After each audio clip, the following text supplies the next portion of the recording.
ఆగండి ఆగండి, ఒక్క నిమిషం స్కిప్ చేయకుండా ఈ వీడియోని చూడండి.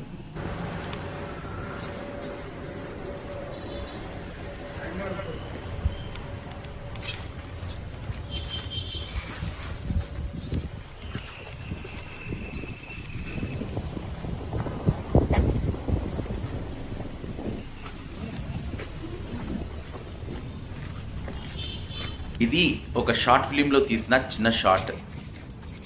మనము షార్ట్ ఫిలిమే కదా అని చాలా తక్కువగా చూస్తాం. దాని వెనుక ఎంతో కష్టం ఉంటుంది, ఎన్నో త్యాగాలు ఉంటాయి. కానీ చాలామంది దాన్ని నిరూపించుకోవడానికి పెద్ద యుద్ధమే చేస్తారు. దీని అవుట్పుట్ చూసిన తర్వాత షాక్ అయిపోయాను. ఆ ట్విస్ట్ మాత్రం మామూలుగా లేదు. ఈ రోజుల్లో సిచ్యువేషన్కి తగ్గట్టు ఆ షార్ట్ ఫిలిం పర్ఫెక్ట్గా కనెక్ట్ అవుతుంది అందరికీ. ఒక చిన్న లైక్, ఒక కామెంట్, ఒక షేర్, అదే వారికి మనం చేసే పెద్ద సహాయం. 1 million views Telugu short film అని టైప్ చేయండి, యూట్యూబ్లో మీకు దొరికేస్తుంది.